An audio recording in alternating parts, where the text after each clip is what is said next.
Hello, I hope you're all staying safe and doing well. This is my reflection video for social psychology.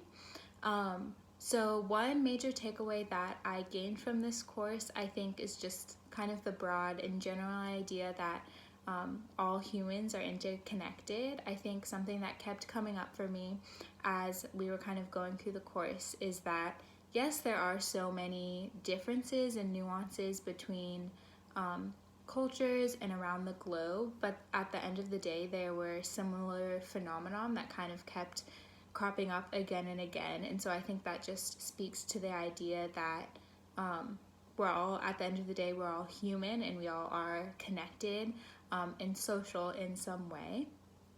I think one question that kind of still stands out to me, and if I were to pursue social psychology, I think a question that would kind of shape my research moving forward would be kind of expanding the comparisons that happen. A lot of the times the comparisons that were presented in both the books and a lot of the readings that we were doing was comparing Eastern versus Western cultures.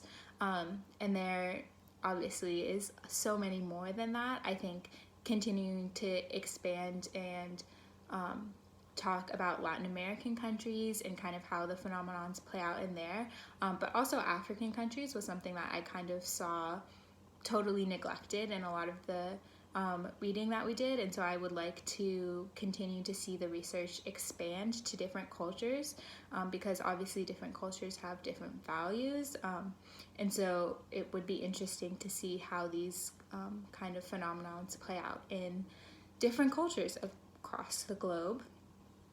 I think one thing that I learned from the class that has actually informed my life in a pretty big way is the reasons-generated attitude change.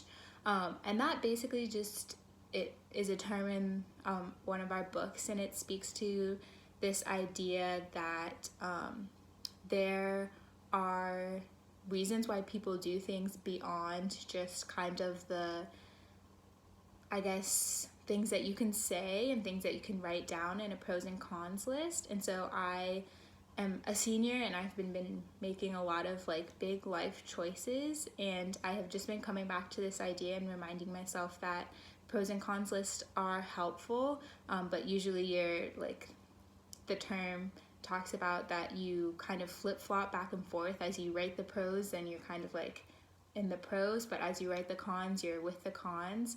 And there are some things like intuition and stuff like that that can't necessarily be put in words. So I have just been thinking about that as I am kind of moving forward and making some big decisions for myself.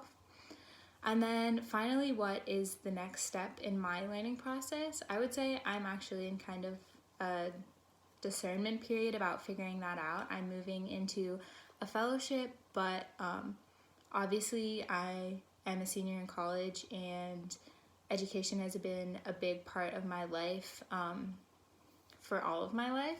And so as I'm moving into the workforce, just thinking about how in this like gap period I'm going to continue to work and find a learning process. And I think social psychology is a really like great class to kind of take with me moving forward, because a lot of these like concepts and ideas they're not only based in the book, they're based in people. And so continuing to look for these ideas and kind of see them applied in real life is going to be interesting, and kind of will continue my learning process as I'm moving forward. So I'm definitely going to take this course and the things that I've learned into my life moving forward.